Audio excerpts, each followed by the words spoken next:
Hey, what's up, guys? We've got 6 days until the election here in America. Absolutely insane political environment. JD Vance, this first video I want to show you right here, guys. He's mocking Kamala Harris's middle-class family and McDonald's talking points at his rally in Michigan.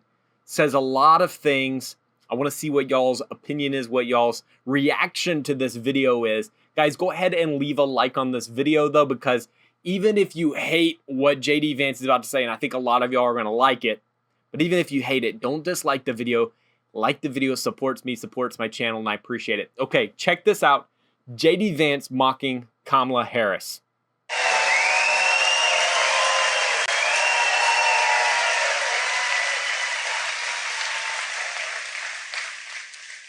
I want to tell you a little bit about my own background here because I think it illustrates some of the frustrations that a lot of folks are feeling. I was raised by my grandmother. My mother struggled with opioid addiction for a big chunk of my early life, and I'm proud of my mom because she's about to celebrate 10 years clean and sober, which is a great blessing for my family. Thank you.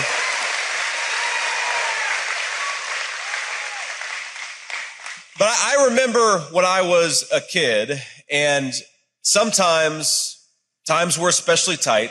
And I remember sometimes my grandmother, I called her Mamaw. Mamaw would say, we just don't have enough money and it's a little too cold tonight. We're going to throw a few extra blankets on the bed. We're not going to turn on the heating tonight. And I know there are a lot of Michigan families, and I know it gets even colder in Michigan than it does in my home state of Ohio. A lot of Michigan families who are going to be worried about whether they can turn the heat on in the middle of a cold winter night. And I think that's a disgrace. We've got the richest and most prosperous country in the world. And right now, we've got a vice president who would rather buy oil and gas from tin pot dictators all over the world. I say we make energy more affordable for American citizens. We drill, baby, drill, and give everybody the right to turn on their heat in the middle of the night.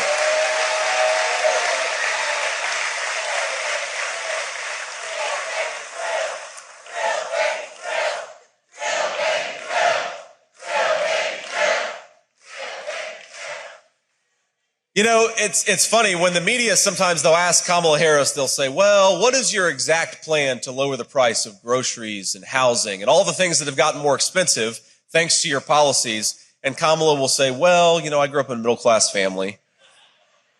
Or they'll say, what is your plan to close down that southern border that you bragged about opening just 3.5 years ago? And she'll say, well, I worked at McDonald's and I made the hash browns and I was very good at it. And by the way, I don't even know if I believe that anymore. I think that maybe President Trump has worked at McDonald's for longer than Kamala Harris has. But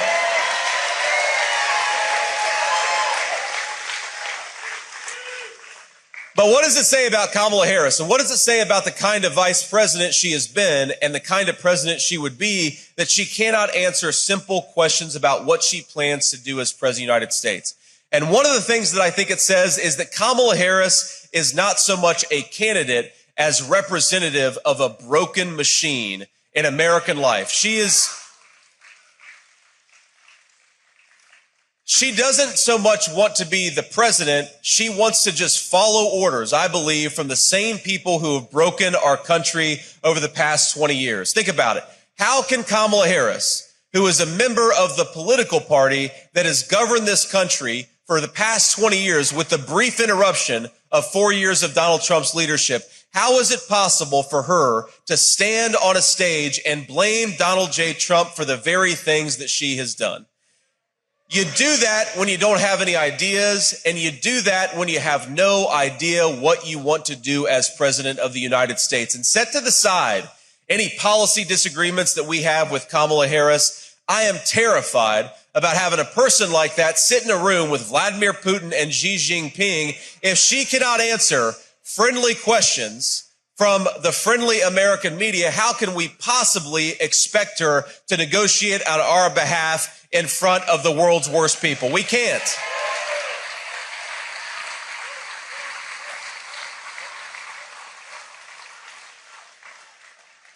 And the thing that she's done the worst at, of course, there are so many issues that we could talk through, so many issues where I think the American people agree with our common sense approach. I mean, for starters, why don't we just educate children in American schools and stop indoctrinating them? Why don't we ensure that every kid has a good education?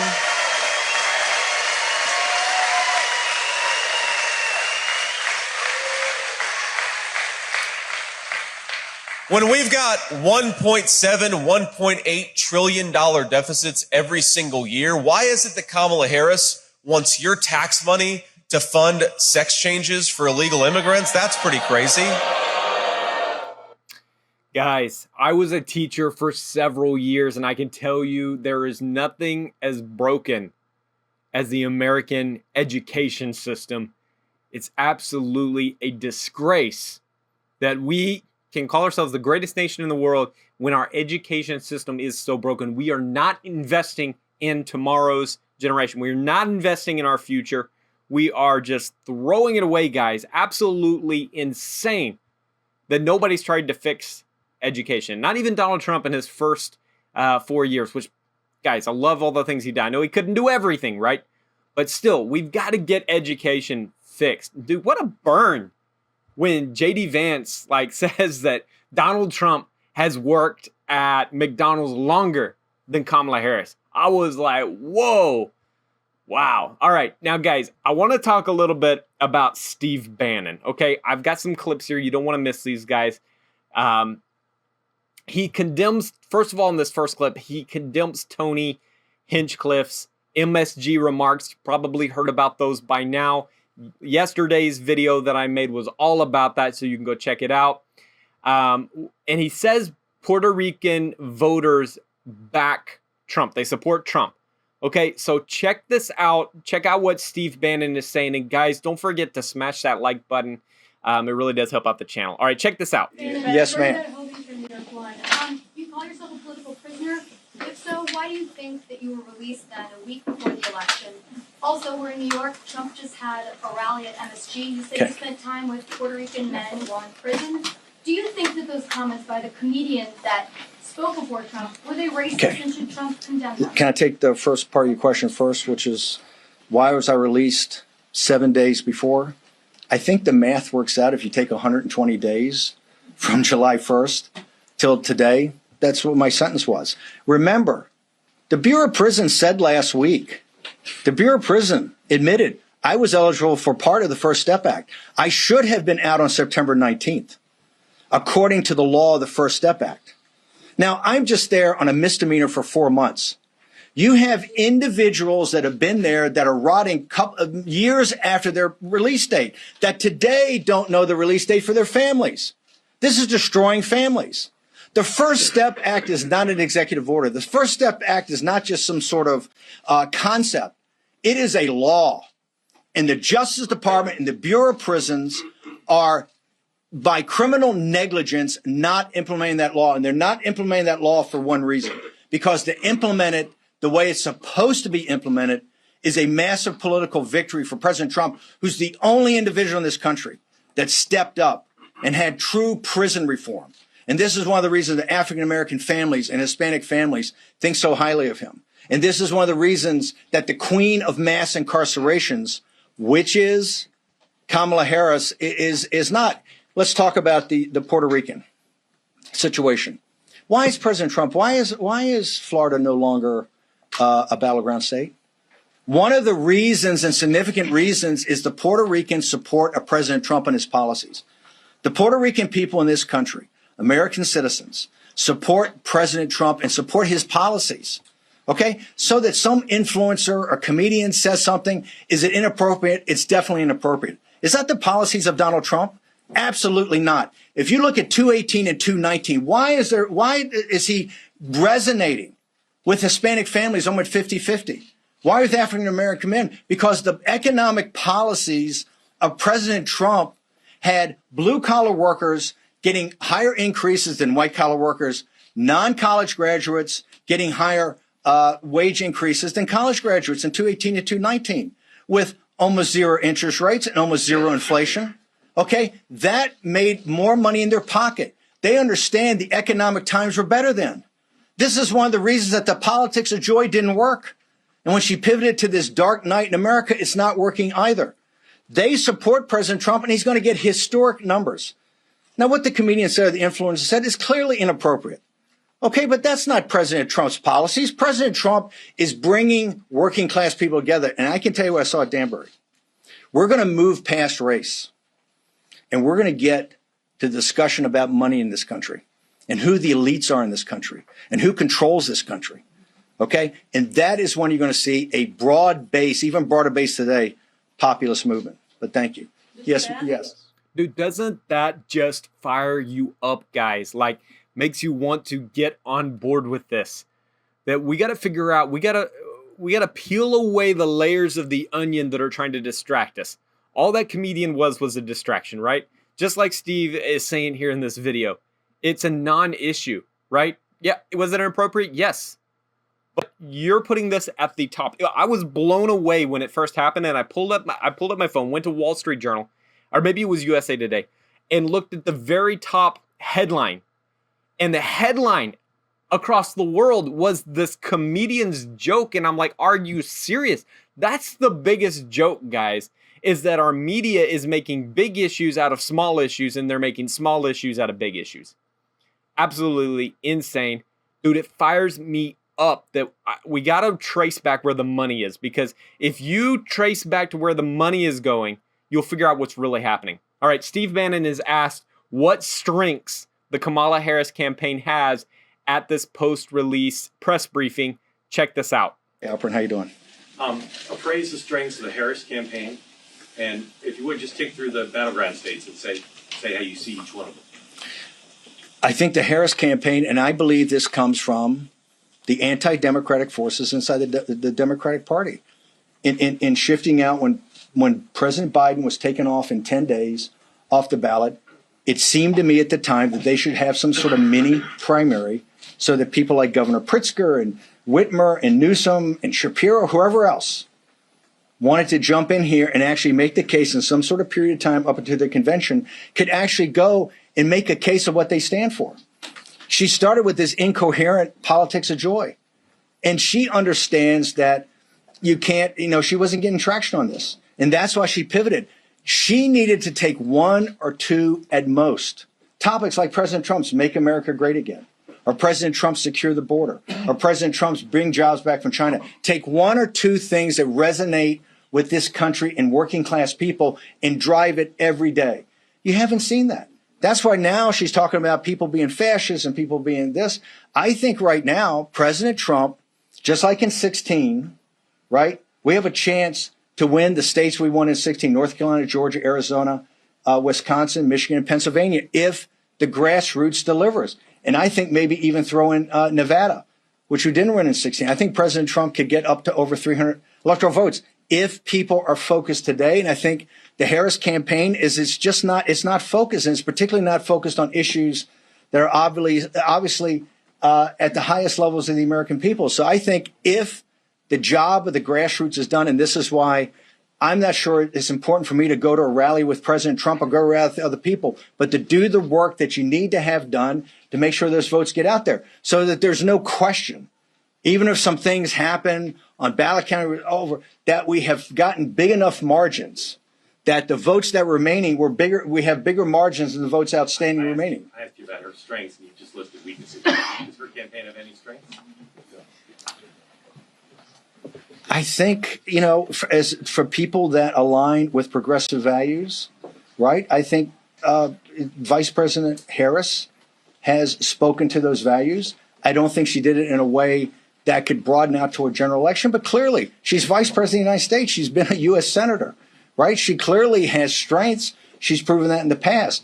I don't think she's done it in this regard. And I think some of her strengths, particularly in areas that she should have been in, like in sitting in the Situation Room and knowing this, when Bret Baier asked her a week ago, what is the number one geopolitical threat to the United States? What is the United States' number one competitor on the world stage? And she instantaneously said Iran.